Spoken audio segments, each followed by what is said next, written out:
হালুয়াধারীর মাঝখানে লুকিয়ে থাকে এমন কিছু গল্প যা শোনার পর ঘুম আসবে না সহজে। একদিনের নয়, মনে গেঁথে থাকবে অনেক দিন। তুমি প্রস্তুত তো? কারণ এবার শুরু হচ্ছে ওয়ান ডে সাসপেন্স।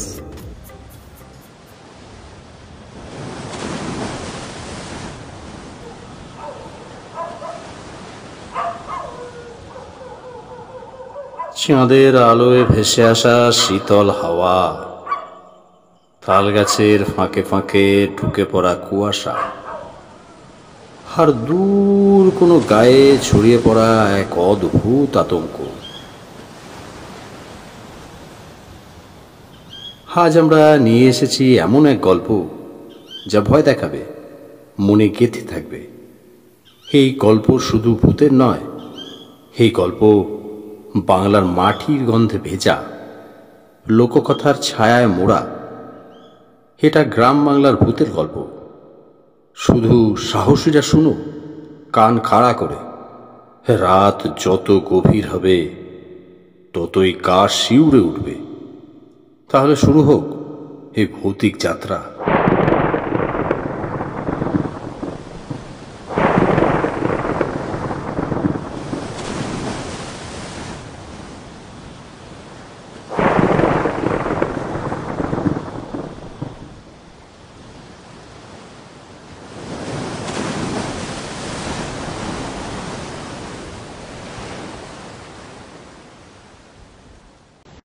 শুরু হচ্ছে ওয়ান ডে সাসপেন্স ইউটিউব চ্যানেলের পর্দায় প্রথমবার গ্রাম বাংলার ভূতের গল্প।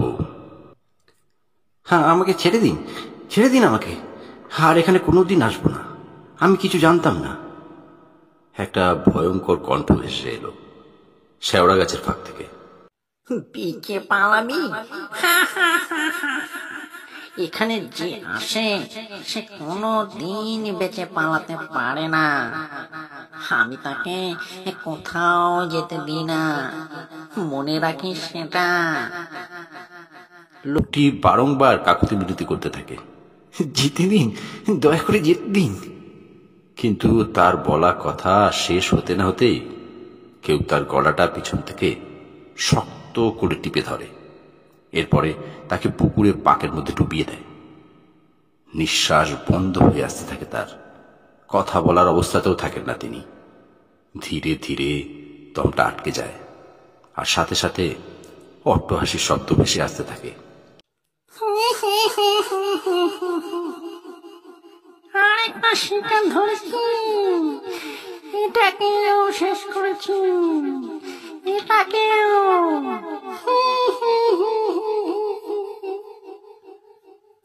হাসির শব্দটা মিলিয়ে গেল বাতাসে। পরের দিন সকালে দিনুর খবর না পেয়ে সকলে অস্থির হয়ে পড়ল। গোটা গ্রামের লোক চিন্তিত হয়ে পড়ল। গ্রামের মোড়ল হরিনাথ বলে উঠলেন, দিনু গেল কোথায়? তাকে তো আর দেখতে পাচ্ছি না। গতকাল তো আমাদের সাথে ছিল সে, পঞ্চায়েতও তো এসেছিল। অনেক রাত করে বাড়ি ফিরেছিল অবশ্য, কিন্তু কালকে কি কেউ ওর সাথে বাড়ি ফিরেছিল? এই, তোদের মধ্যে কেউ কি ওর সাথে বাড়ি ফিরেছিলিস রে? মনে পড়ছে তোদের কারোর? মনে পড়ছে? আরে চুপ করে আছিস কেন? বলবি তো। কেউই মোড়লের কোনো কথার উত্তর দিতে পারলেন না। ওদের মধ্যে থেকে একজন বলে উঠলেন, আমি জানি কি হয়েছে ওর সাথে। পারুলের কথা শুনে চমকে উঠলেন গ্রামের সকলে। মোড়ল মশাই তাকে বললেন, তুই তুই আবার কি জানিস? তুই কি কালকে রাত্রে গেছিলিস নাকি দিনুর সাথে? পারুল বলল, না, আমি যাইনি। আমি কিন্তু দেখেছিলাম দিনুকে ওই বাঁকের রাস্তা ধরে পুকুর পাড়ের দিকে যেতে দেখেছিলাম। আমার মন বলছে ওদিকে যাওয়ার ফলেই একটা না একটা বিপদ ঘটেছে। কারণ কথাটা বলেই থেমে গেল পারুল। ওর চোখে মুখে কাজ করতে শুরু করলো একটা অদম্য ভয়। মোড়ল মশাই বললেন, কি রে, চুপ করে গেলি যে? বলবি তো, কি দেখেছিস তুই? কি রে? পারুল বলল, আমি ওই দিকে গেছিলাম একবার, তবে বেশি দূর যেতে পারিনি। মোড়ল মশাই বললেন, কেন, কি দেখেছিলিস তুই? পারুল বলল, ওই দিকে একটা শেওড়া গাছ আছে। ওই দিনের বেলা যেতেও ভয় করে। ওখানে গেলেই বড্ড কাছামছাপ করে, মনে হয় কেউ যেন পিছনে আসছে। তার পায়ের শব্দ শুনতে পাই আমি। সেদিনকে এরকম হয়েছিল, তার পরের দিন থেকে আর সেখানে যাওয়ার সাহস পাইনি। একদিন মনের খেয়ালে ওদিকে চলে গেছিলাম। হঠাৎ করেই মনে হলো কেমন একটা দমকা হাওয়া যেন ধেয়ে এলো আমার দিকে। আমাকে কিছু একটা বলে গেল কেউ, নাকি সুরে। আমি আমার ঠাকুমার কাছে এই ব্যাপারে অনেক কিছু শুনেছিলাম। সেসবের আজ আমি একটু হলেও টের পেয়েছিলাম। ব্যাস, সাথে সাথে আমি সেখান থেকে দৌড়ে পালিয়ে এসেছি। আর কোনো দিনও ভুলে ওদিকে যাওয়ার সাহস দেখায়নি। আমার স্থির বিশ্বাস ওদিকে কিছু একটা আছে, অবশ্যই আছে। এই বলেই পারুল সেখান থেকে দৌড়ে পালিয়ে গেল। মোড়ল মশাই বললেন, ও একটা ছেলে মানুষ, ওর কথা ধরে বসে থাকলে চলবে না। ও কি বলে গেল সেই নিয়ে যদি এখন ভাবতে বসতে হয়, তাহলে সবাই দুশ্চিন্তা শুরু করবে। তার চেয়ে ভালো আমরা গ্রামের চারপাশটা ঘুরে দেখে আসি। কোথাও না কোথাও তো দিনুর খোঁজ ঠিকই পাবো আমরা। চলুন সকলে, দেখা যাক। সকলে মোড়ল মশাইয়ের সাথে দিনুকে খুঁজতে বেরোল। গ্রামের নানা প্রান্তে গিয়ে তারা দিনুকে খোঁজবার চেষ্টা করে চলল। দুপুর গড়িয়ে সন্ধে হয়ে গেল, কিন্তু তারপরেও দিনুর খোঁজ পাওয়া গেল না। শেষকালে সকলে আবার মোড়লকে সাথে নিয়েই পঞ্চায়েতে ফিরে এলেন। ওদের মধ্যে থেকে একজন বলে উঠলেন, এ কি ব্যাপার বলুন দেখি, গোটা গ্রামেই তো প্রায় চিরুনি তাল্লাশি চালালাম, কিন্তু কই দিনুকে তো কোথাও খুঁজে পেলাম না। তবে কি পারুলের বলা জায়গাতেই গিয়ে দেখব? মোড়ল মশাই বলে উঠলেন, তবে কি তুমিও এটাই ভাবো যে পারুলের কথাই সত্যি? লোকটি পুনরায় বললেন, মনে হচ্ছে, কারণ একটা জলজ্যান্ত লোক কি এভাবে গায়েব হয়ে যেতে পারে? একবার ওদিকে গিয়ে বরং দেখা উচিত। তারা সকলে মিলে ওদিকে যেতে শুরু করল। পথের বাঁকটা ছিল একেবারে অন্ধকার। সেই অন্ধকারের বুক চিরেই ওরা এগিয়ে চলল। মোড়ল মশাই বললেন, এদিকে কেমন একটা আষ্টে গন্ধ ছাড়ছে, পাচ্ছ তোমরা? ওদের মধ্যে থেকে একজন বলে উঠল, হ্যাঁ, একটা পচা গন্ধ নাকে আসছে। সম্ভবত পুকুরের থেকেই আসছে গন্ধটা, কারণ পুকুরে পাক রয়েছে, সেই পাকের থেকেই গন্ধটা মনে হয় ছাড়ছে। মোড়ল মশাই বললেন, হেরিকানটা হাতে তুলে ধরুন তো দেখি, ওদিকটায় কি আছে সেটাই দেখতে হবে। ওদের মধ্যে থেকে একজন হেরিকানটা তুলে ধরল। এরপরে বলল, ওটা কি পাকের মধ্যে কি একটা যেন পড়ে রয়েছে, গন্ধটাও তো ওদিক থেকে আসছে। লোকটি মোড়লের নির্দেশে সেদিকে এগিয়ে গেল। এরপরে একটা লাঠি দিয়ে সেই জিনিসটির উপরে আঘাত করতেই সেটি এদিকে ঘুরে গেল। সাথে সাথে একটা পচা গলা মুখ ভেসে উঠল সকলের চোখের সামনে। এ বাবা, গো! চিৎকার করে উঠল সকলে। একজন মহিলা ফুপিয়ে কেঁদে উঠলেন, দিনু, কোথায় চলে গেলে দিনু? দিনুর স্ত্রীর আর্ত চিৎকার কানে গেল সকলের। সকলে মিলে ধরাধরি করে তাকে একটা জায়গায় বসালেন। মোড়ল মশাই চমকে উঠলেন, এ কিভাবে সম্ভব? তবে কি পারুল কিছু করেছে? আচ্ছা, পারুলের সাথে দিনুর কি কোনো শত্রুতা ছিল নাকি? দিনুর স্ত্রী রত্না কাঁদতে কাঁদতে বলে উঠলেন, না না দাদা, ওদের মধ্যে তো সুসম্পর্ক ছিল। পারুল তো প্রায় আমাদের বাড়িতে আসতো। ওকে আমি নিজে রান্না করে কতদিন খাইয়েছি। এ কাজও কোনো দিনও করতে পারে না। আমি বিশ্বাস করি না। তবে ও যে কথাগুলো বলেছে সেগুলো সত্যি হতে পারে। তবে কি ওই কারণেই? এমন সময় একটা খিক খিকে হাসির শব্দ বাতাসের সাথে ভেসে এলো তাদের দিকে।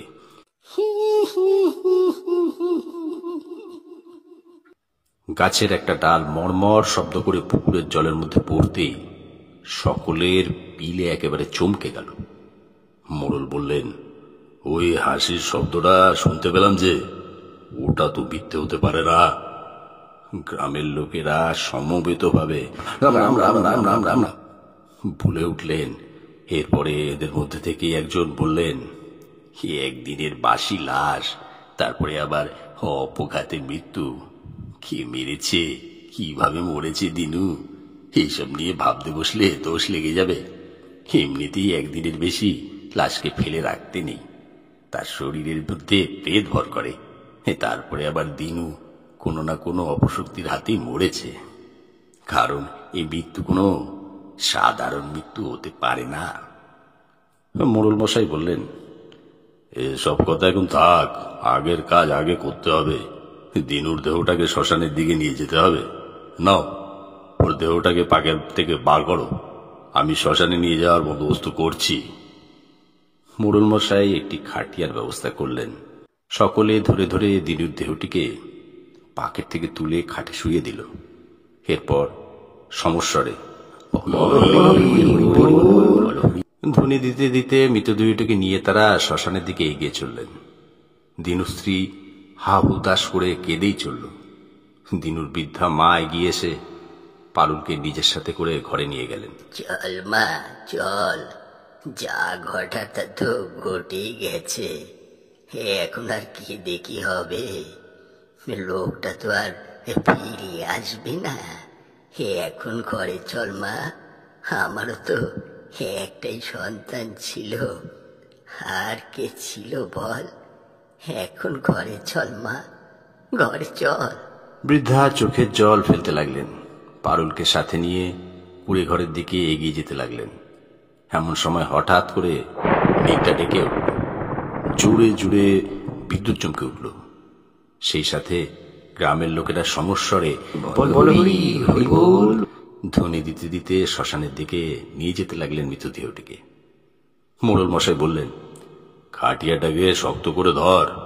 কিরে, তোদের কতবার বলবো সে কথা? ওদের মধ্যে থেকে একজন বলে উঠল, জানি না মোড়ল মশাই, মনে হচ্ছে যেন মরাটা নড়ে উঠছে। নকুলের কথা শুনে বাকিটা ঘাবড়ে গেল, চলতে চলতে থেমে গেল। এমন সময় হঠাৎ করেই খাটের উপরে উঠে বসে পড়ল দিনুর মৃতদেহটি। খিক খিক করে হাসতে শুরু করলো। সকলে খাটিয়াটা এক প্রকার কাঁধের উপর থেকে মাটিতে ফেলে দিয়েই যে যেদিকে দু চোখ যায় পালালো। বেশ কিছুটা দূরে গিয়ে লুকিয়ে পড়ল সকলে। দূর থেকে বিষয়টা দেখতে শুরু করলো। কিছুক্ষণ বাদে তারা দেখলো ওই মৃতদেহটি চলতে শুরু করেছে আর বিকট ভাবে এদিক ওদিকে তাকাচ্ছে। এমন সময় এক তান্ত্রিক এসে দাঁড়ালেন। আমি তোকে চিনি, তোকে আমি নিজের বশে আনতে চেয়েছিলাম। একটানা এত বছর ধরে আমি সাধনা করেছি, কিন্তু তোকে বশে আনতে পারিনি। এই মৃতদেহের ভিতরে কেন প্রবেশ করেছিস তুই? কেন প্রবেশ করেছিস? ছেড়ে দে, এই দেহের থেকে বেরিয়ে যা। ছেড়ে দে বলছি, আজকে তোকে আমি বশে আনবই। সেই তান্ত্রিক নিজের ঝোলা থেকে বার করে বেশ কিছুটা ভস্য ওই মৃতদেহের শরীরে ছিটিয়ে দেওয়ার সাথে সাথে ধপাস শব্দ করে দিনুর পচা গলা দেহটা আবার মাটিতে পড়ে গেল। মৃতদেহটিকে ওভাবে মাটিতে পড়ে যেতে দেখে ছুটে এলো গ্রামবাসীরা। তান্ত্রিককে চোখের সামনে দেখে তাদের মনে অনেকটাই বল ফিরে এলো। এর ফলে মোড়ল মশাই হাঁপাতে হাঁপাতে বলে উঠলেন, এসব কি বাবা, এসব কি? আমরা যে মরাটাকে নিয়ে শ্মশানের দিকে যাচ্ছিলাম, পথের মধ্যে মরাটা উঠে বসলো। তান্ত্রিক রাগান্বিত হয়ে বলে উঠলেন, মরা কেন উঠবে? ওর কি ক্ষমতা? আসলে ওর শরীর পেতে চায়, ওই পেত নেই। সে তোদের গ্রামে এসে ডেরা জমিয়েছে আজ বহুদিন। আমি তাকে অনেকবার অনেক রকম ভাবে বসে আনবার চেষ্টা করেছি, কিন্তু কোনোবারই এই কাজ সফলতা লাভ করতে পারিনি। প্রত্যেকবারই ও আমার চোখের সামনে দিয়ে পালিয়ে গেছে। আমার এই সাধনার শক্তি কোনো কাজেই আসেনি। এখন তোরা তাড়াতাড়ি করে মরাটাকে শ্মশান ঘাটে নিয়ে গিয়ে পুড়িয়ে ফেল। ওই পেতনি এখন শরীরের সন্ধানে রয়েছে। মৃত শরীর পেয়ে ও এই শরীরের মধ্যেই বাসা বাঁধতে চেয়েছিল, সেই কারণে এই বিপত্তি। যা যা, তাদের কর, আগের কাজ আগে সেরে ফেলতে হবে। মোড়ল মশাই বললেন, আর আপনি তবে আমাদের পাশে থাকবেন তো? আমাদের সাহায্য করবার মতন তো কেউ নেই। একটিবারে বিপদ তো নাও কাটতে পারে। তখন তখন কি করব আমরা? দ্বিতীয়বার যদি আবার বিপদ ঘটে? তান্ত্রিক বললেন, আমি এই মুহূর্তে এই গ্রামে থাকতে পারবো না। আমি একটি মন্ত্রপুত জল দিয়ে যাচ্ছি। অমাবস্যার রাতের বেলায় কোনো সধবাগে এলো চলে গিয়ে এই জল তোদের গ্রামের পশ্চিম প্রান্তে অবস্থিত ওই শেওড়া গাছের গোড়ায় পূর্ব থেকে পশ্চিম অভিমুখে ছিটিয়ে আসতে হবে, আর তারপরে হেঁটে বাড়ি আসতে হবে। মনে রাখিস, পিছনের দিকে কিন্তু ফেরা চলবে না, একেবারেই চলবে না। যদি ফেরে তাহলে মৃত্যু নিশ্চিত। এই কাজটা যদি সে করে ফেলতে পারে তাহলে ওই পেতনি তোদের গ্রাম ছেড়ে চলে যেতে বাধ্য হবে। তবে ও নানান অছিলায় বাধা প্রদানের চেষ্টা করবে, এটা মনে রাখিস। নে, এটা তুই ধর। এবারে তোদের ব্যাপার, যত তাড়াতাড়ি সম্ভব এই কাজ তোদেরকে আগামী অমাবস্যার মধ্যেই সেরে ফেলতে হবে। যে যাবে তাকে তৈরি করে ফেলতে হবে। অমাবস্যা পেরিয়ে গেলে কিন্তু ওই পেতনি আরো শক্তিশালী হয়ে উঠবে। তখন কিন্তু এর কোনো বাধাই মানবে না। মনে রাখিস আমার কথাগুলো। এই বলে সেই তান্ত্রিক ওই স্থান ত্যাগ করে চলে গেলেন। কোথায় গেলেন সেটা আর কাউকে বলে দিয়ে গেলেন না। এমনকি আর দ্বিতীয়বার ওই গ্রামে ফিরে আসবেন কিনা এই বিষয়েও কাউকে কিছুই জানিয়ে দিয়ে গেলেন না। সকলের মনের ভিতরে একটা দুশ্চিন্তা আর ভয়ে প্রহর বাসা বাঁধতে শুরু করল। সেদিন রাতে দিনুর দেহটিকে শ্মশানে নিয়ে গিয়ে সকলে দাহ করে ফিরে এলেন গ্রামে। কিন্তু এরপরে নতুন করে ভয় আরো বাড়তে শুরু করল। এরপরে ঘটল আরো বড় রকমের ভয়ঙ্কর কাণ্ড। যা ভাবা যায়নি তাই ঘটল। অমাবস্যার দিন ঘনিয়ে এলো।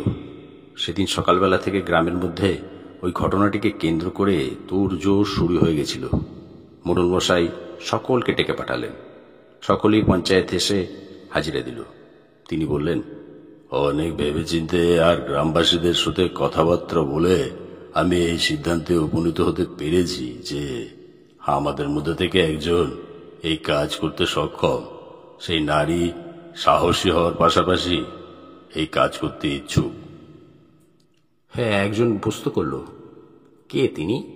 কাকে আপনি এই কাজের জন্য নিযুক্ত করেছেন জানতে পারি? মোড়ল মশাই বললেন, হ্যাঁ, বোম্বলের স্ত্রী নীলু এই কাজের জন্য যথার্থ। নীলুর নামটা শোনার পরেই সকলের মধ্যে শোরগোল পড়ে গেল।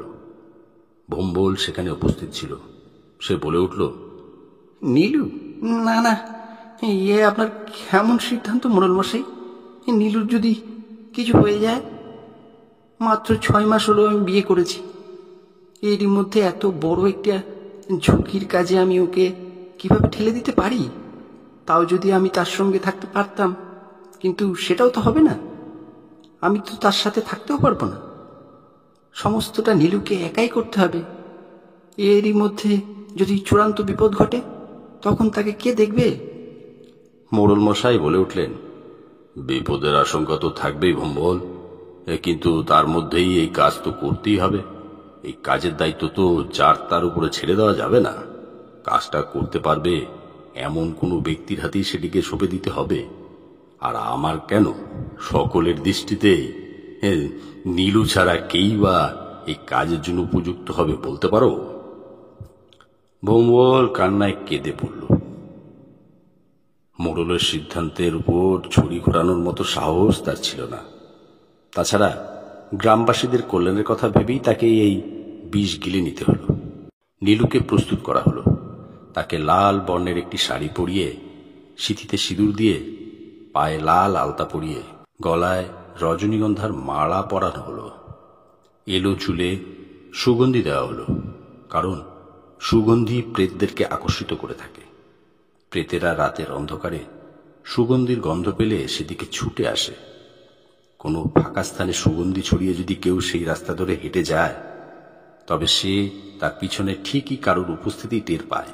ঠিক এই ধারণা থেকে নীলুর ক্ষেত্রেও তেমনটাই করা হলো। নীলু বলল, আমি জানি না আমি ফিরতে পারবো কিনা। সুস্থ শরীরে আদৌ এই কাজ ছেড়ে আমার ফেরা সম্ভব হবে কিনা, সে একমাত্র ঈশ্বর জানেন। তবে আমি মোড়ল মশাইকে নিজের পিতার জায়গা থেকে দেখি। ওনার কথার মান রাখা আমার পরম কর্তব্য। তাই আমি এই কাজ করব। তাতে যদি আমার প্রাণটাও চলে যায়, আমি পিছু হটব না। কারণ শুধু নিজের কথা ভাবলেই চলবে না। গোটা গ্রামবাসী এই অভিশাপের কারণে আচ্ছন্ন হয়ে রয়েছে। তাদের সকলের রক্ষার ব্যাপারেও তো আমাদেরকেই ভাবতে হবে। নীলুর এই বক্তব্যে সকলের চোখে জল এলো। মোড়ল মশাইয়ের চোখের পাতা ভিজে এলো। তিনি নীলুর মাথায় হাত রেখে বললেন, সকলের মধ্যে এই ক্ষমতা থাকে না মা, থাকে না। অনেকেই অনেক কিছু করতে পারে, কিন্তু অন্যের জন্য নিজের প্রাণের ঝুঁকি নিতে পারে না কেউই।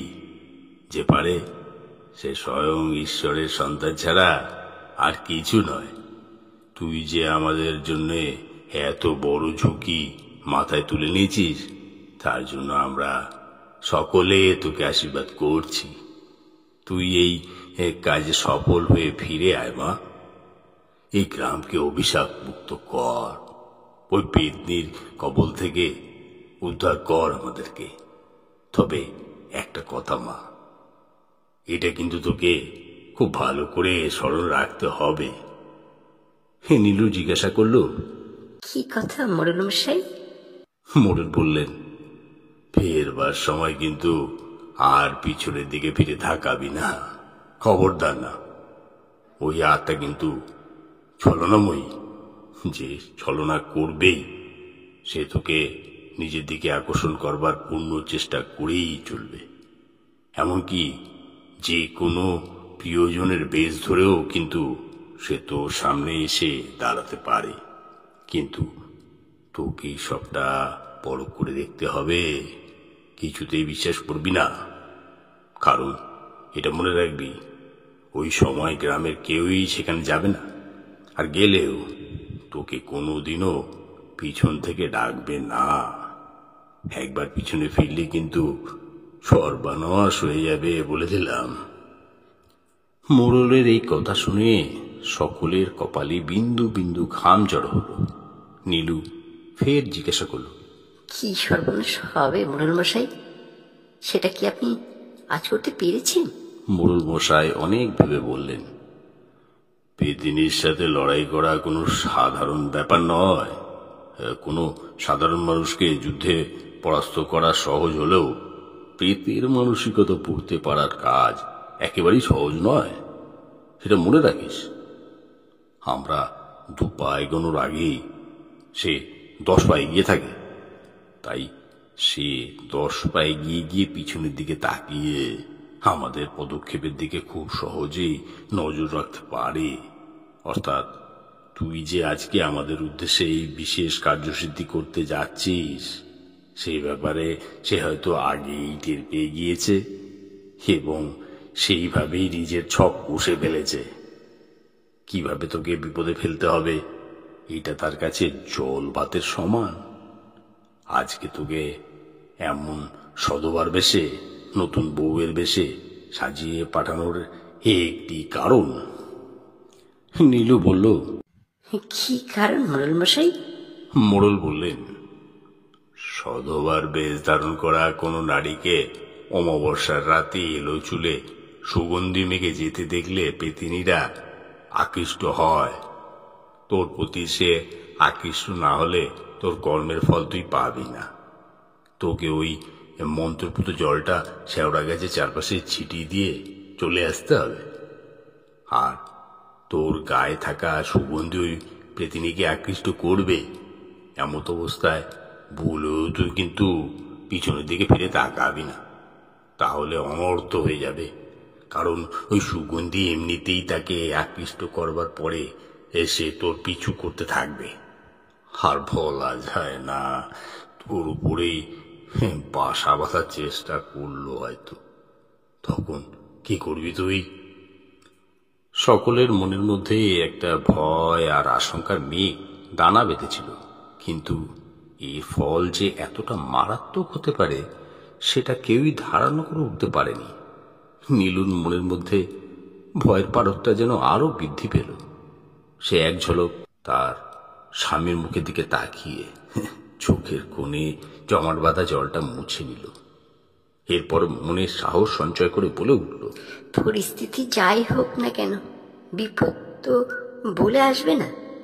আমি যে একটা চরম বিপদের কাজে হাত বাড়িয়েছি সে আর নতুন কি। তবে আমি এটুকু জানি, আমাকে নিজের কথা ভাবলে আর চলবে না। আমাকে বাকিদের কল্যাণের জন্য এই কাজ করতে হবে। ফলে যাই ঘটুক না কেন, আমাকে এই কাজ করতে হবেই। ফলের আশা করলে চলবে না। নীলুকে এত সাহসের সাথে কথাগুলো বলতে দেখে সকলেই নতুন করে আত্মবিশ্বাস ফিরে পেলেন। ধীরে ধীরে সময়ের কাঁটা এগিয়ে যেতে শুরু করলো। দুপুর গড়িয়ে বিকেল হলো, আর তারপর সন্ধে নামলো। চিচি পোকার ডাকের শব্দ কানে আসতে লাগলো সকলের। মোড়ল মশাই আবারও একবার নীলুকে সাবধান করে দিয়ে বললেন, নীলুমা, যে পথ দিয়ে তুই যাবি সেখানে কিন্তু আজকে নানান রকমের জিনিস ঘটতে পারে। ঘাবড়ে যাবি না। এমন কিছুও দেখতে পারিস যেটা বড়ই অস্বাভাবিক। তবু বিশ্বাস হারিয়ে ফেলবি না মা। এইটুকু মনে রাখবি, তোর সাথে আমরা সকলে আছি, সকলের আশীর্বাদও আছে। কাজেই তোকে সফল হতেই হবে, যেভাবেই হোক সফল হতেই হবে। নীলু সকলকে প্রণাম করে বুড়ো বটতলা শিবের আসন ছুঁয়ে আশীর্বাদ দিয়ে গ্রামের পশ্চিম প্রান্তের উদ্দেশ্যে রওনা হয়ে গেল। পথে যেতে যেতেই গাটা শিরশির করে উঠল। সামনের দিকে তাকিয়ে দেখল শেওড়া গাছটা দাঁড়িয়ে, তার চারপাশে কালো কালো ছায়া দানা বেঁধেছে। আমি কি তবে ভুল দেখছি নাকি? গাছের পাশে ওগুলো আবার কি? সেই যাই হোক না কেন, আমি যখন এতটা পথ এসেছি তখন আমাকে এই কাজ ছেড়ে তবেই যেতে হবে, নাহলে মুখ রক্ষা হবে না।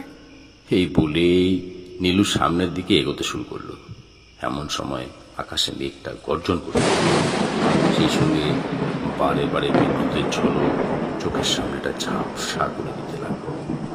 নীলুর মনের মধ্যে দানা বাঁধতে থাকা ভয়টাও ক্রমে বৃদ্ধি পেতে শুরু করলো। নীলু আশেপাশে তাকালো না, এগিয়ে চলল।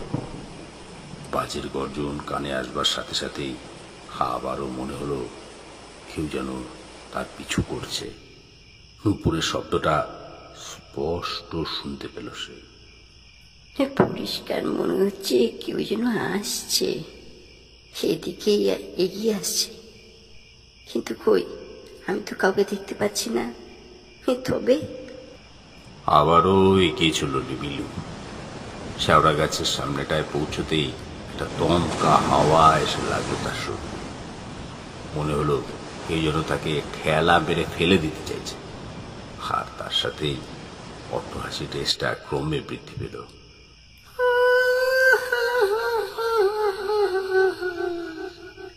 খিকখিকে সেই হাসি কানে আসতে চমকে উঠল নীলু।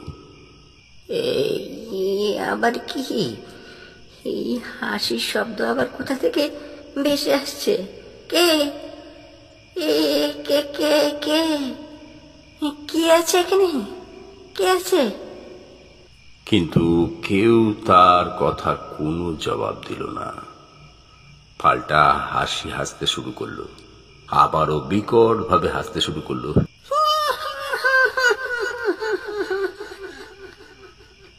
মিনু বুঝে গেছিল কে আছে, কে তাকে পিছু করেছে, কার উপস্থিতি এতক্ষণ ধরে টের পেয়েছে সে, কে আসছে তার দিকে।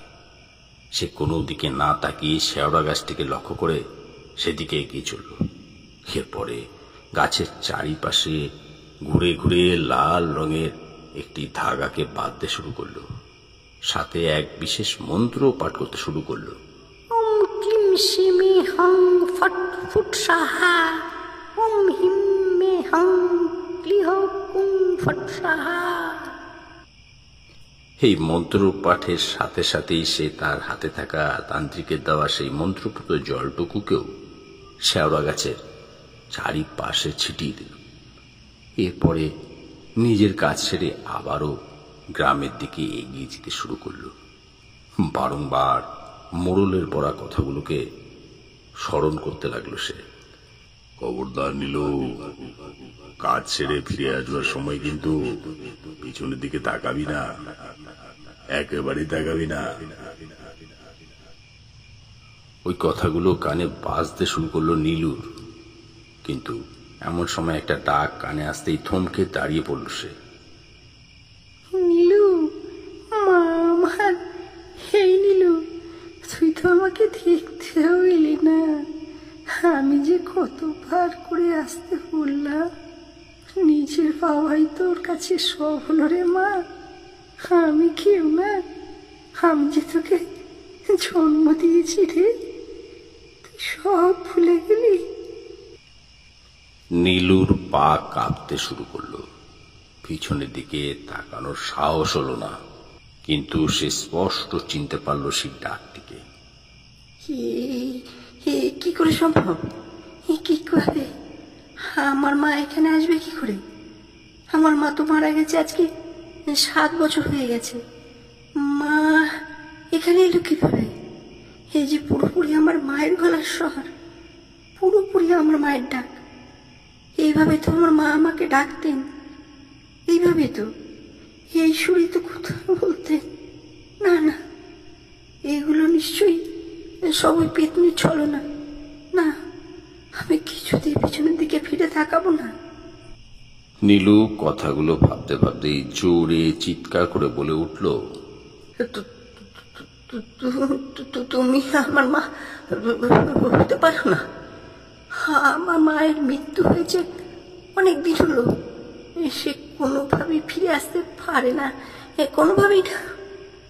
সাথে সাথে আবারও সেই নারী নীলুকে উদ্দেশ্য করে বলে উঠল, নীলু, মা আমার, তোর মা আমি।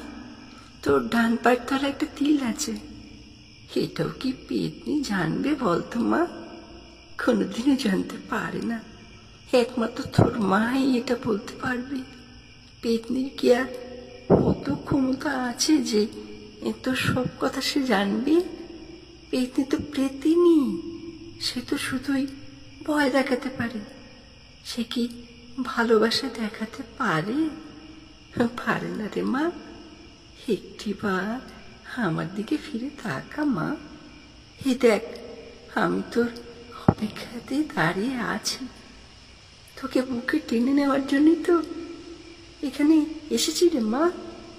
আমার মৃত্যুর সময় তোকে আমি দেখতে পাইনি, তুই তখন মাসির বাড়িতে ছিলিস। আমি তোকে না দেখে মরে গেছিলাম রে। প্রাণ বেরোনোর আগে পর্যন্ত তোর কথাই ভেবেছিলাম রে মা। একটিবার আমার দিকে দেখ না মা, একটিবার দেখ।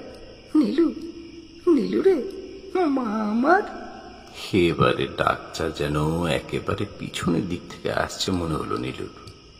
কেউ যেন খুব কাছে দাঁড়িয়ে থাকে, ডেকে উঠছে এমন। নীলুর সারা শরীর অবশ হয়ে আসতে শুরু করলো, নীলুর শরীর থেকে ঘাম ঝরে পড়তে শুরু করলো। সে না চাইতেও নিজের মায়ের ডাকে সাড়া না দিয়ে পারল না। শেষ রক্ষা আর হলো না। নীলু পিছনে ফিরতেই দেখলো সেখানে কেউ দাঁড়িয়ে নেই। মা, মা, কি হচ্ছে? কি হচ্ছে আমার সাথে? মা, মা কোথায় গেল? মা তো এইখানে দাঁড়িয়েছিল, কোথায় গেল মা? না না, মা গেল কোথায়? মা, মা।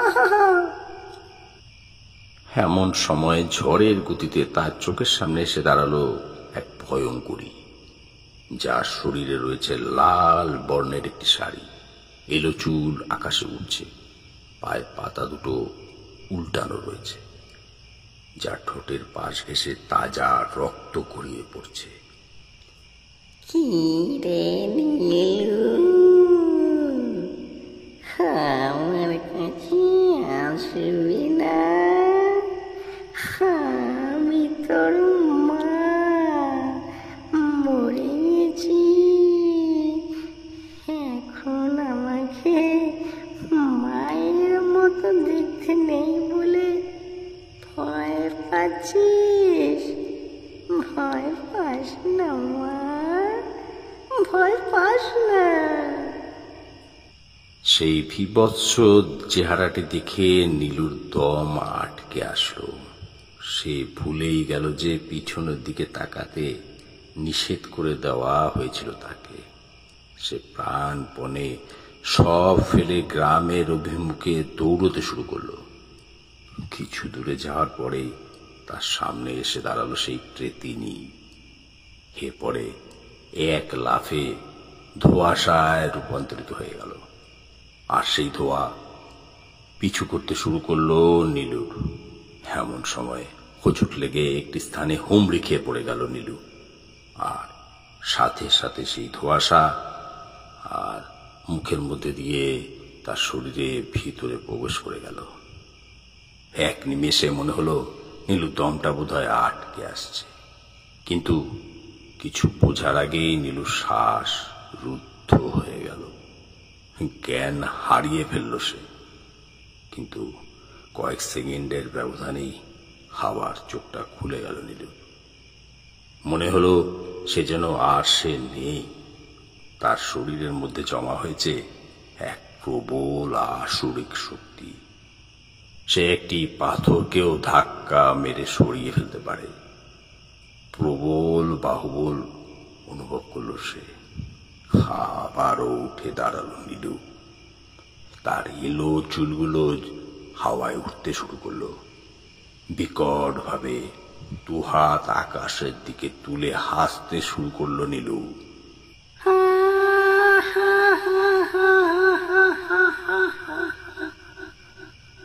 এখন থেকে শরীরের মধ্যে থাকবো আমি, এই শরীরের মধ্যে। কি শান্তি, খুব শান্তি। আমি জানতাম তান্ত্রিক তুই 100 ধামাকে আমার কাছে পাঠাবি। আর দেখ, আমি তোর কথাই রেখেছি। আমার যে আশা আজ পূর্ণ হয়নি, সেই আশা আমি আজ পূর্ণ করলাম। আমার একটি সধবার শরীরের প্রয়োজন ছিল, কারণ আমার বিয়ে করা, সংসার করার ইচ্ছেটা জানি না কেন পূর্ণই থেকে গেছে না। এবারে এই শরীরে প্রবেশ করে আমি সেই অধরা ইচ্ছেকে পূর্ণ করতে পারবো। পূর্বে যে ইচ্ছে অসম্পূর্ণ হয়ে গেছিল, এবারে পূর্ণ করবো, পূর্ণ করবো আমি।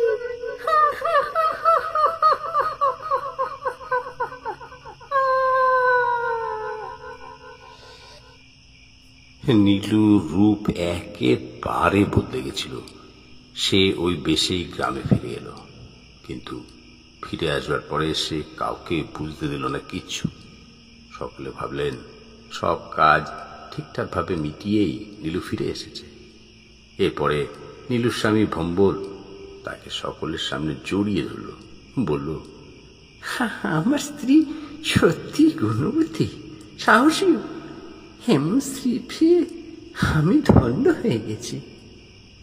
নীলুও নির্লজ্জের মতো জড়িয়ে ধরল তাকে।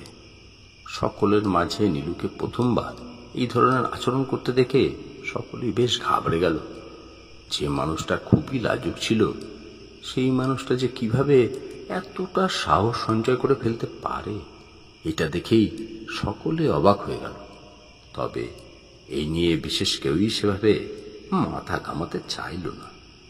নীলু তার স্বামীর সাথে নিজের কুটিরে চলে গেল। কালো রাতের ভোর হল। গ্রামের জনজীবন সাধারণভাবে কেটে গেল। আবারও সূর্য অস্তমিত হয়ে রাত নামল। ভম্বল বাড়িতে ফিরে এলো। সে ফিরে এসে দেখল নীলু তার জন্য পঞ্চ ব্যঞ্জন রান্না করেছে। সে দেখে তো একেবারেই অবাক হয়ে গেল। কি ব্যাপার গিন্নি, এত কিছু রান্না করেছে তুমি আমার জন্য? তুমি তো ভালো করে রান্নাই করতে পারতে না। এত রান্না তুমি শিখলে কিভাবে? দেখি দেখি, কি কি রেঁধেছো তুমি আমার জন্য? ভম্বল সেই সব রান্না দেখে তো একেবারে অবাক হয়ে গেল। মাছ মাংস থেকে শুরু করে পঞ্চ ব্যঞ্জন রান্না করে রেখেছিল সে তার জন্য। কিন্তু নীলু, বাড়িতে তো এত কিছু বাজারও ছিল না, আর তাছাড়া মশলাপাতিও তো ছিল বাড়ন্ত। সেখানে তুমি এত সব আয়োজন করলে কিভাবে? নীলু সামান্য নাকি সুরে বলে উঠল, ও সব নিয়ে তোমাকে ভাবতে হবে না তো। তুমি শুধু ভালো মন্দ খাও দেখি, আমি সব জোগাড় করে এনেছি, বুঝলে? নীলুর কণ্ঠস্বর ওরকম নাকি সুরে সুরে ভম্বলের খটকা লাগলো। এছাড়া সে দেখলো নীলু কিছুই মুখে তুলল না, সবটা ভম্বলকে খাইয়ে দিল। এরপরে বলল, আমি আজকে আর কিছু খাবো না। তুমি যা খেলে তাতে আমার পেট ভরে যাবে। স্বামীর সেবা করাই তো সব থেকে বড় ধর্ম। তোমাকে খুশি রাখতে পারলে আমি ভালো থাকবো। নাও, এবার তুমি শুয়ে পড়ো দেখি। আমি এই বাসন কটা পুকুর ঘাট থেকে মেজে আসি। এমন সময় ভম্বল বলে উঠল, হ্যাঁ, না না, এই এত রাতের বেলায় আবার তুমি পুকুর ঘাটে যাবে, এইটা আবার কি? জানো না পেতনির ভয় আছে? মিনু মিচকি হেসে নাকি সুরে বলে উঠল, পেতনির ভয় কি গো? পেতনি আবার আসবে কোথা থেকে? সে তো কালকে ওই টোটকায় জব্দ হয়েছে, গ্রাম ছেড়ে এতক্ষণে পালিয়ে গেছে। এখন তো শুধু আমি আর তুমি, আর আমাদের মাঝে কেউ নেই। আমি আসছি, এরপরে রাতে তোমাকে নিজের করে পাবো। এতকাল যে স্বাদ অপূর্ণ থেকে গেছিল, শিশু কাজ আমি তোমাকে দিতে চাই। কি নেবে না? নীলুর এই পরিবর্তন দেখে ভম্বলের চক্ষু চড়ক গাছ হয়ে গেল। অথচ শারীরিক গঠনের মধ্যে তেমন কোনো পার্থক্য নজরে পড়ল না ভম্বলের। তার স্ত্রী পূর্বর তুলনায় যেন আরো অনেক বেশি সুন্দর হয়ে উঠেছিল। এই বিষয়টি দেখবার সাথে সাথেই ভম্বলের মাথায় নানান প্রশ্ন ভিড় করতে শুরু করল। সে কিছুতেই নীলুর মুখের কথায় বিশ্বাস করতে পারল না। গোটা ব্যাপারটাকেই পরখ করে দেখবার কৌতূহল তাকে পেয়ে বসল। নীলু চলল পুকুর ঘাটের দিকে। ভম্বলও তাকে বুঝতে না দিয়ে চুপি সারে অনুসরণ করতে শুরু করল। এরপরে ধীরে ধীরে গিয়ে পুকুর ঘাটের পাশে একটা বড় বট গাছের পিছনে লুকিয়ে গোটা ব্যাপারটা ভালো করে লক্ষ্য করতে শুরু করলো। সে দেখল নীলু পুকুর ঘাটে বাসনগুলোকে রাখলো। এরপরে একটা লম্বা হাত বাড়িয়ে বেশ কিছুটা জল বালতিতে তুলে নিয়ে এলো। তার মধ্যে বাসনগুলোকে রেখে কচলে কচলে ধুয়ে ফেলল। এরপরে আবারও বালতির জলটা লম্বা হাত বাড়িয়ে ওই পুকুরের মধ্যেই ফেলে দিল। আমি কি দেখলাম? এ কি সত্যি নাকি? এ তো আমার নীলু নয়। এ কিছুতে আমার নীলু হতেই পারে না। আমি এত ভুল কিভাবে দেখতে পারি? না না, এই বিষয়টা আমাকে মোড়ল মশাইকে জানাতেই হবে। কিছুতে আমি এই পেতনির সাথে ঘর করতে পারবো না। তার মানে নীলুর শরীরে সে প্রবেশ করেছে, আর ওই কারণে নীলুর ভাবে ভাবে এত পরিবর্তন এসেছে। এটা কিছুতেই কোনো সাধারণ ব্যাপার হতেই পারে না। না না না না না না, আমাকে নীলুর সন্দেহ বাড়াতে দিয়ে চলবে না। সে আসবার আগে আমাকে বাড়িতে ফিরে যেতে হবে। এই বলে ভম্বল তড়ি ঘড়ি করে বাড়িতে ফিরে এলো। তার ফেরবার কয়েক মিনিটের মধ্যেই নীলু ফিরল। এরপরে হাত মুখ ধুয়ে পরিষ্কার হয়ে সে এসে বসল ভম্বলের পাশে। খাটের এক পাশে বসে সে ভম্বলকে এক নজরে দেখতে শুরু করল। এরপরে ধীরে ধীরে কাপড়ের আঁচলটা সরিয়ে সে ভম্বলকে নিজের কণ্ঠে আকর্ষণ করতে শুরু করলো। এসো, আমার দিকে এসো, আমি তোমাকে আজ নিজের সবটুকু দিয়ে পেতে চাই। এসো না আমার কাছে, এই দেখো আমি তোমার মিলিও। কি তুমি এরকম ভয় পাচ্ছ কেন? ভয় পেয়ে সরে যাচ্ছ কেন? আমার কাছে এসো, এসো বলছি। এভাবে দূরে সরে যেও না, আমি তো তোমার স্ত্রী। ভম্বল ভয়েতে উঠে দাঁড়ালো। সে কোনো কথাই বলতে পারল না। সে সরে দাঁড়িয়ে বলল, না না না, কিছুতেই না, তুমি আমার নীলু হতেই পারো না। তোমার মধ্যে আমি আর আমার নীলুকে খুঁজে পাই না। আমি দেখেছি, আমি জানি তুমি আমার নীলু নয়। সাথে সাথে নীলুর চোখের দৃষ্টি আর হাবভাব পরিবর্তিত হয়ে গেল। তখন নীলুর চোখ দিয়ে আগুন ঝরতে শুরু করলো। আর মানে কি বলতে চাইছিস তুই? তুই আমাকে সংসার করতে দিবি না? তুই আমাকে স্বামীর সুখ ভোগ করতে দিবি না? তুই আমাকে নিজের কাছে যেতে দিবি না? আমি তোকে নিজের করবো। তোর বউ এখন আমার ইনুমা, আমি যা বলবো ও সেটাই করবে। আর শুধু তোকে, বউকে কেন, তোকেও সেটাই করতে হবে। গোটা গ্রামকেও তাই করতে হবে। তোরাই তো আমাকে ডেকে এনেছিস, তোরাই তো আমাকে বাধ্য করেছিস আমার সবটা পূরণ করতে।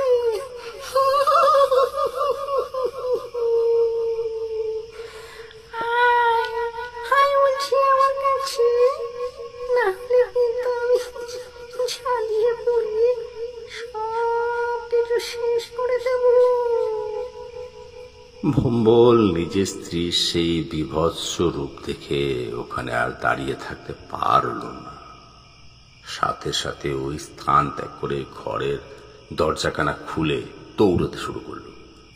মোড়লের বাড়ির অভিমুখে রুদ্ধ শ্বাসে দৌড়তে থাকলো সে। মোড়ল মশাই, মোড়ল মশাই। মোড়ল মশাইয়ের দরজা ধাক্কাতে লাগলো সে। মোড়ল মশাই, মোড়ল মশাই, দরজাটা খুলুন মোড়ল মশাই। মোড়ল তড়ি ঘড়ি করে বেরিয়ে এলেন। এ কি ভম্বল, তুই এখানে এত রাত্রে? ভম্বল ভয়ে ভয়ে বলল, ওই বাড়িতে আমি আর ফিরতে পারবো না মোড়ল মশাই। এ আমার স্ত্রী নয়, এ তো সাক্ষাৎ পেতনি। সেদিনকে আমাদের চোখের সামনে যাকে দেখেছিলাম সে আমার স্ত্রী রূপ ধরে ফিরল। আমার স্ত্রী নয়, জানবেন। সে এক সাংঘাতিক মায়াবিনী। কিভাবে, কি প্রকারে সে আমার স্ত্রীর শরীরের ভিতরে প্রবেশ করেছে সে আপনাকে বলে বোঝাতে পারবো না। এই কথাগুলো বলার সাথে সাথে মোড়ল মশাইয়ের অন্তরে লুকিয়ে থাকা ভয়টা আরো বৃদ্ধি পেল। কেন, কি করে বুঝলি তুই এসব ঘটেছে? তুই যা বলছিস ভেবে চিনতে বলছিস তো? ভম্বল অস্থির হয়ে পড়ল। এরপরে সে মোড়ল মশাইকে তার সাথে ঘটে যাওয়া ঘটনাগুলির কথা জানালো। সবটা শুনলেন তিনি। ভম্বলকে কয়েকটা কথা বলতে যাবেন, এমন সময় আবারও তার বাড়ির দরজায় কেউ জোরে জোরে আঘাত করতে শুরু করলো। নাকি সুরে রাগান্বিত কণ্ঠে বলতে শুরু করলো, মোড়া, দরজাটা খোল বলছে। মোড়া, কি ভেবে আমার স্বামীকে লোকে ডাকবে আর তোকে আমার কাছে আসতে দিবি না? কোনদিনও হতে দেব না আমি। ওর স্ত্রীর শরীর ধারণ করেছি আমি কেবল ওকে পাবো বলে আমি সংসারে সুখ ভোগ করতে চাই। যে করে হোক আমি ওকে পেতে চাই, নিজের করে ওকে পেতে চাই, তবেই আমার শান্তি। আমি কিছুতেই শরীর ছেড়ে বেরোবো না, কিছুতেই না। কতক্ষণ এভাবে করে তোরা আমার থেকে দূরে সরিয়ে রাখবি?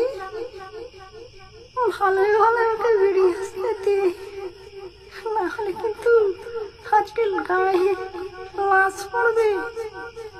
একে একে সকলের ঘাড় মোটকে এখানেই শেষ করবো আমি। দিনের কথা মনে আছে তো তোদের? কিভাবে ওকে পাকের মধ্যে পুঁতে ফেলেছিলাম আমি। যদি নিস্তার চাস তাহলে ওকে বেরোতে বল। মোড়ল, কেনে মোড়ল, কানে কথা যাচ্ছে না? মোড়ল।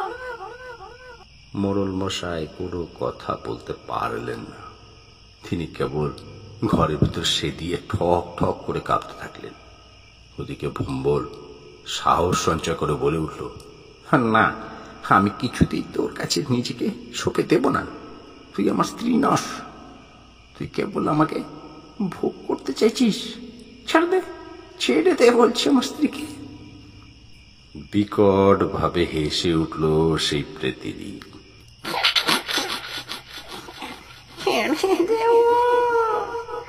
কাউকে ছাড়ো না, কাউকে না। আমাকে যদি সংসারের সুখ পেতে না দেওয়া হয় তাহলে আমি আজকেই আমি গোটা গ্রামকে একেবারে শেষ করে ফেলবো। চিরকালের মতন এই গ্রামের সব কটা প্রতীককে নিজের হাতে নিয়ে ফেলবো আমি।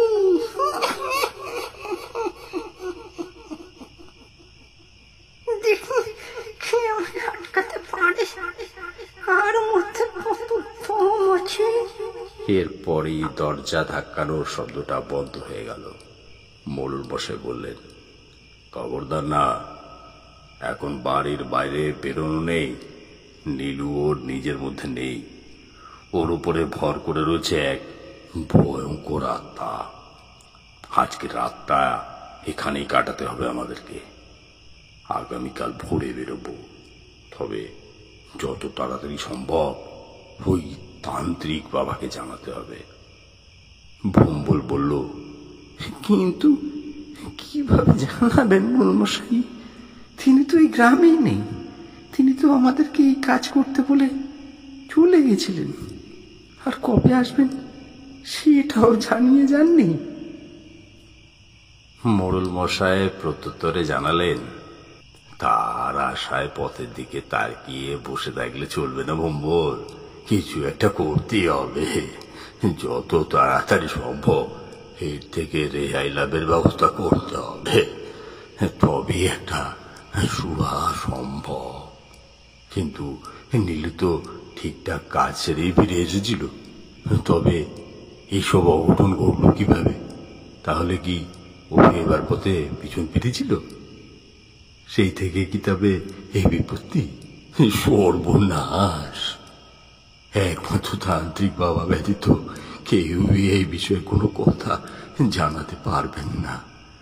আমাদেরকে ওনার আসার অপেক্ষা করতেই হবে। ফিরবেন তো উনি বটেই, এই অঘটনের হদিশ উনি ঠিকই পেয়ে গিয়েছেন। উনি যোগী মানুষ, নিজ বিদ্যা দ্বারা উনি ঠিকই সবটা আন্দাজ করতে পারবেন। সেদিন রাতটা তারা দুজনে কাঁপতে কাঁপতে কোনো ক্রমে ওই কুটিরের মধ্যেই বসে কাটিয়ে দিলেন। পরের দিন ভোরের আলো ফুটতে দুজনে বাইরে বেরিয়ে এসে দেখল বহু মানুষের মৃত্যু ঘটেছে। একে একে সেসব দুঃসংবাদ ভেসে এলো তাদের কানে। গ্রামের মধ্যে সকাল থেকে হুলুস্থুলু পড়ে গেছিল, কিন্তু নীলুর কোনো খোঁজ পাওয়া যাচ্ছিল না। যেন সে এক নিমেষে রাতের মলিনতার মতোই কোথাও হারিয়ে গেছিল। তাকে আর কোনোভাবেই দেখতে পাওয়া যায়নি। কেউই নাকি তাকে শেষবারের মতো দেখেনি। ভম্বল বলল, তবে কি সে কর্পূরের মতো গায়েব হয়ে গেল নাকি? কি সর্বনাশ! এ হতে পারে না। তবে কি ওই পেতনি আমার স্ত্রীকে নিজের সঙ্গে করে নিয়ে চলে গেল? হায় হায় হায়, হে আমার কি হলো মোড়ল মশাই! আমি ওই কারণে আপনাদেরকে তখন সাবধান করেছিলাম যে আমার স্ত্রীকে দয়া করে এই কাজের দায়িত্ব দিয়ে পাঠাবে না। এখন দেখলেন তো কি সর্বনাশ ডাকছেন আপনারা। এবারে যদি সে মিথ্যা অবস্থায় পড়ে থাকে কোথাও, আপনারা কি তাকে ফিরিয়ে দিতে পারবেন? বলুন, পারবেন? সকলের মুখ একেবারে কালো হয়ে গেল। কালিমা নেমে এলো প্রত্যেকের জীবনে। দিনের স্বচ্ছতাও সেই কালিমাকে দূর করতে পারল না। বেলা পেরিয়ে রাত হলো। এমন সময়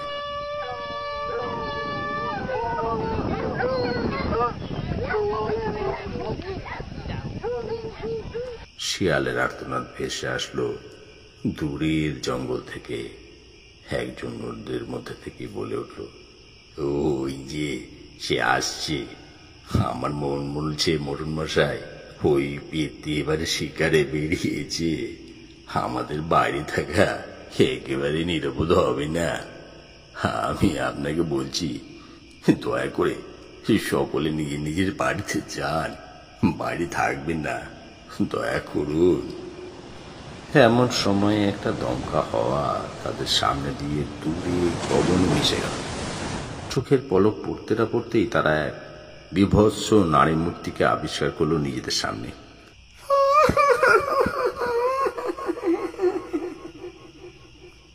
তারা দেখলো নারী মূর্তিটি নীলু রূপ ধারণ করে রেখেছে ঠিকই, কিন্তু তার পা দুখানা জমির সাথে লেগে নেই।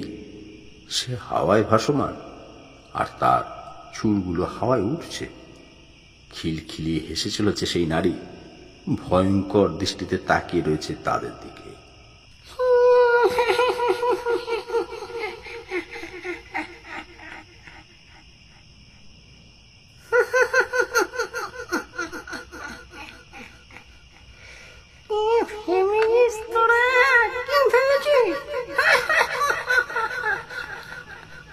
তোদেরকে আমি এত সহজে ছেড়ে দেব ভেবেছি?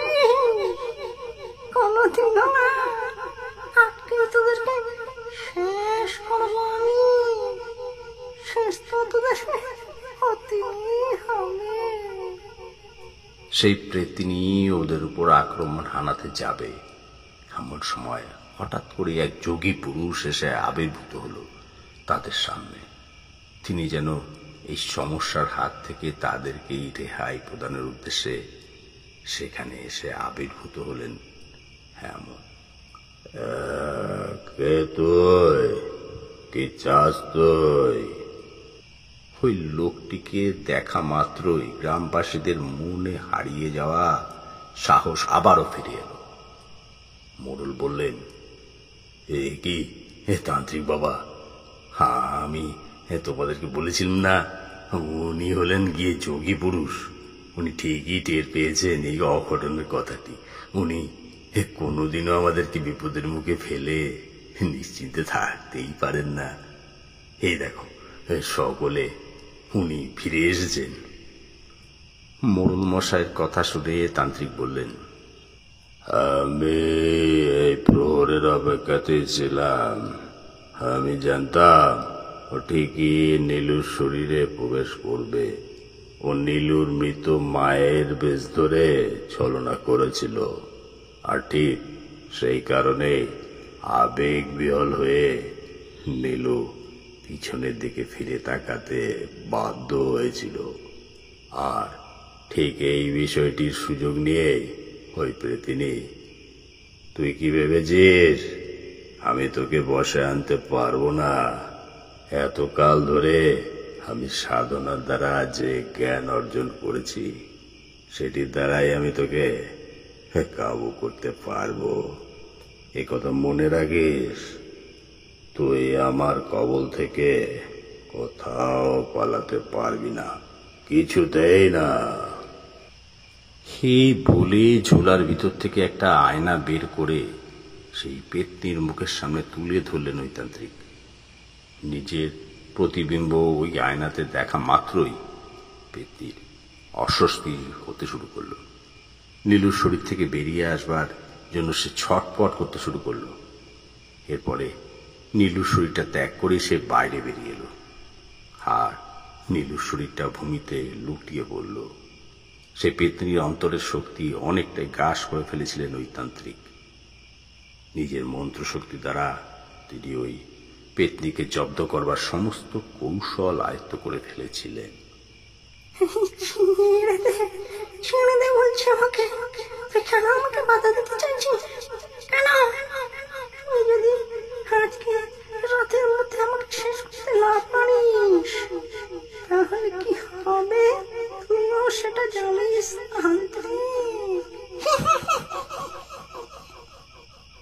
আমি এতটাই শক্তিশালী হয়ে যাবো যে কেউই আমাকে আর কাম করতে পারবে না, কথাটা মনে রাখিস।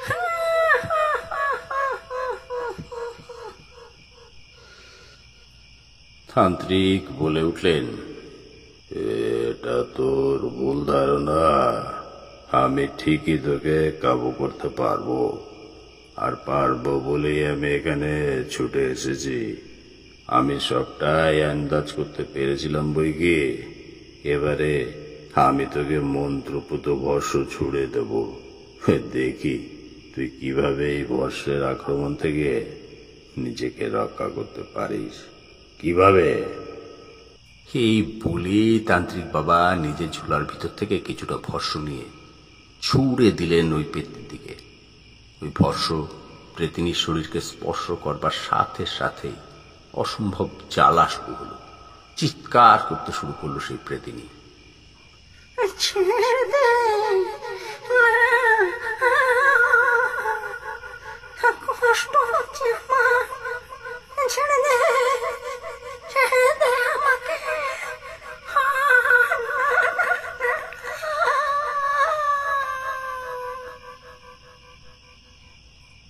তান্ত্রিক পুনরায় গর্জে উঠলেন, তোকে গ্রাম ত্যাগ করে চিরকালের মতো চলে যেতে হবে।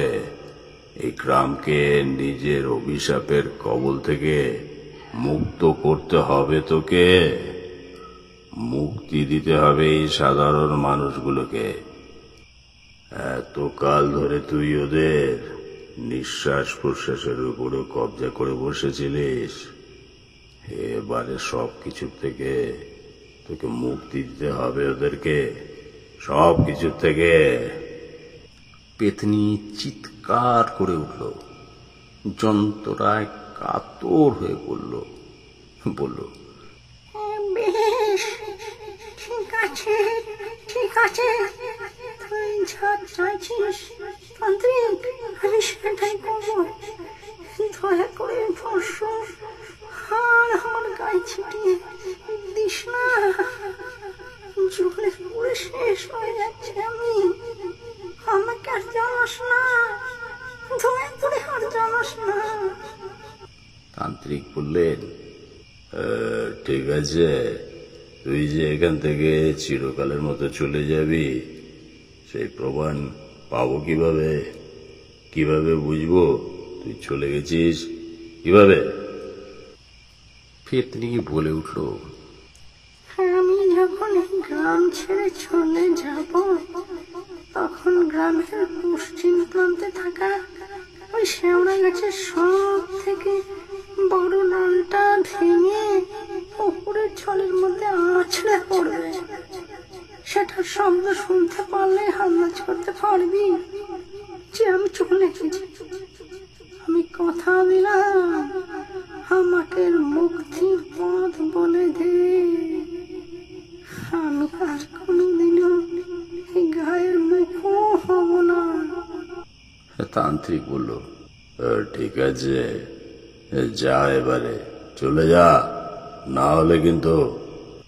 পেতনি বলে উঠল, যাচ্ছি, যাচ্ছি, দয়া কর, যাচ্ছি আমি।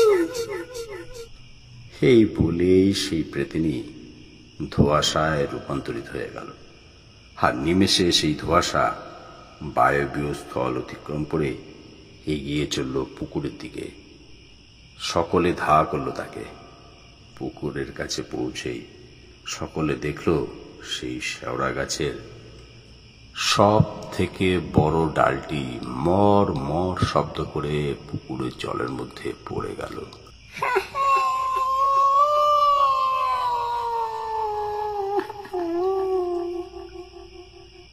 আর একটি খিকখিকে হাসি শেষবারের মতন আকাশ বাতাস মুখরিত করে গায়েব হয়ে গেল দূর নীলিমায়।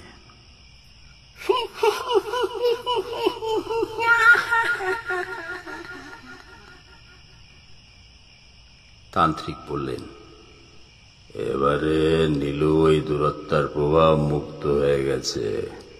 আপনারা সকলে নিশ্চিন্তে থাকুন।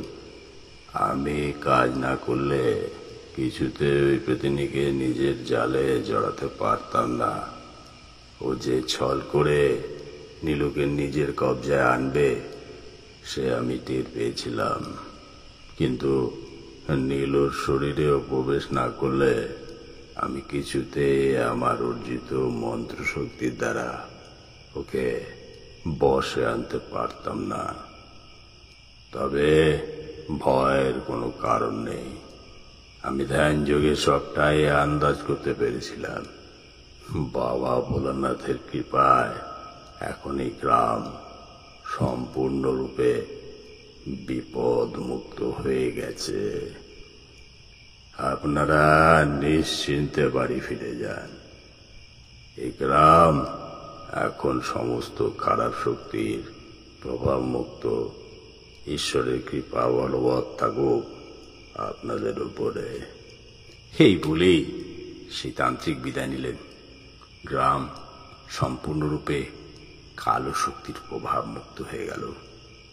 গ্রামে চির শান্তি নেমে এলো। লেখক দীপকচন্দ্রের কলমে প্রথমবার গ্রাম বাংলার ভূতের এই গল্পটি কেমন লাগলো শুনে কমেন্ট করে জানাবেন।